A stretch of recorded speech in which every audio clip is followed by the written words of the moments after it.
Bon, est-ce que vous connaissez ce qu'on appelle le print on demand?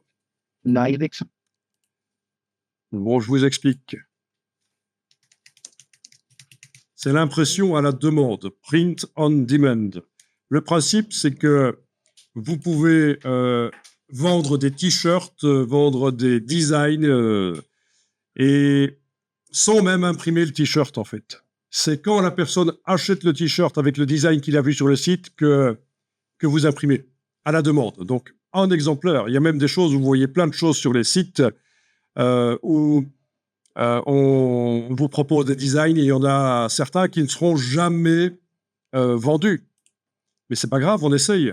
Voilà. C'est pour ça que sur Amazon, sur plein de sites, Etsy, etc., vous voyez des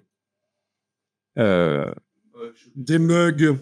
Voilà, des mugs, par exemple, je vais taper mug ici. Voilà, des mugs. Vous voyez ce que c'est les mugs, hein? Oui, Voilà, tout ça, peut-être que ça n'est pas déjà imprimé, que ça ne le sera jamais si personne l'achète, en fait. Hein, selon.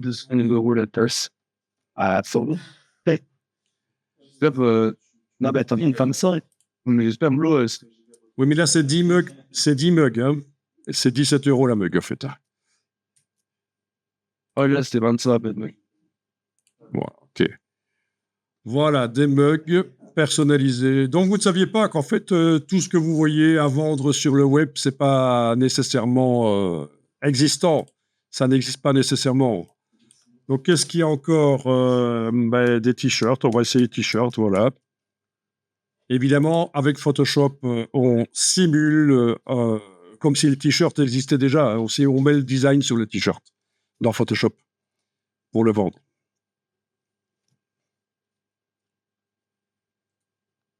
Le but, c'est de faire donner l'impression que le t-shirt existe vraiment, quoi. Donner envie de l'acheter, quoi. OK. Alors, il y a les livres aussi. Quelqu'un, maintenant, à notre époque, et ça fait quand même depuis l'an 2010, à peu près 2015, on va dire, depuis 2015, ça fait 10 ans que n'importe qui peut écrire un livre et le vendre, et ça lui coûte 0 €. Pourquoi? Parce qu'il met le PDF du livre sur Amazon, par exemple.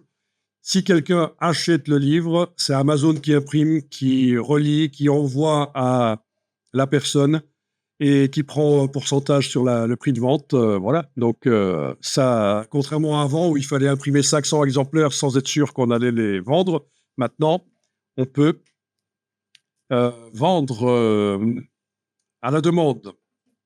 Ça, c'est l'impression numérique qui a permis de faire ça. L'impression, les espèces de grosses photocopieuses, l'encre sèche. Voilà. Tiens, ici, Forbes qui est en train de montrer l'article sur lequel je tombe par hasard. Hein, les 5 meilleurs services d'impression à la demande de livres. Et alors, il y a un numéro ISBN. Pour ceux qui connaissent le ISBN, ça vous dit quelque chose? Numéro de classification internationale des livres. Tous les vrais livres doivent avoir un numéro ISBN. International Standard Book Number. Et donc, l'impression ici vous fait un livre avec un numéro ISBN. Voilà. Donc, vous voyez qu'ici, Blurb, Lulu, Ingram, Spark, BookVault et Amazon KDP. Donc, c'est l'impression à la demande de livres. Bon, les livres, en général, sont vendus aussi en version électronique pour les liseuses. Donc, le même livre peut être vendu en fichier ou sous forme physique, impression. Ah, c'est intéressant, ils vous mettent les pour et les contre. Tiens, par exemple, le système Amazon dont je vous parlais. Voilà, ça vous fait de l'anglais en plus. Donc, les pour du système impression à la demande de Amazon. Aucun coût pour imprimer à l'avance les livres, qui est généralement une barrière financière pour les nouveaux auteurs parce qu'ils n'ont pas l'argent. Mais là, non, il n'y a pas besoin de les imprimer à l'avance. L'auteur retient les droits d'auteur complets et le contrôle financier complet sur le processus de vente. Ce qui est intéressant aussi, grâce à Amazon, c'est que c'est une vitrine globale mondiale. Donc, le livre est visible sur Amazon au niveau mondial.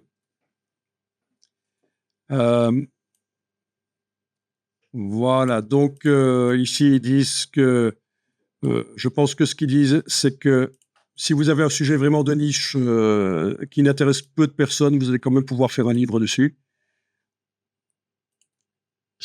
Oui, on peut rééditer des livres qui ont été déjà édités sur d'autres systèmes que Amazon. Voilà. Ok, il y a des choses pas très favorables au niveau du royalty free, apparemment, pour certains services. Et on peut pas faire commander des livres paperback, donc des livres à couverture souple. Enfin voilà, donc je découvre en même temps que vous, donc il faudrait que je me concentre un peu plus là-dessus, mais voilà, il y a les pour et les contre, c'est bien. Vous allez trouver plein d'articles qui vous parlent des pour et des contre de tel ou tel service en ligne de vente de livres. Donc ça, c'est intéressant. Si vous connaissez quelqu'un qui a écrit un livre et « Ah, c'est dommage, ça coûte cher de vendre le livre, de l'imprimer, j'ai pas 5 000 euros ou 8 000 euros à mettre pour l'impression d'un livre », eh ben, il y a ce système-là qui permet à n'importe qui de toucher son public, quoi. L'impression à la demande. C'est pour ça que j'étais en train de dire, tiens, il y a des choses sur des mugs, sur des t-shirts, ça pourrait donner bien. Pourquoi pas? Avec un petit retravail éventuellement, mais voilà. Et depuis l'IA, c'est encore plus facile, quoi. Ok.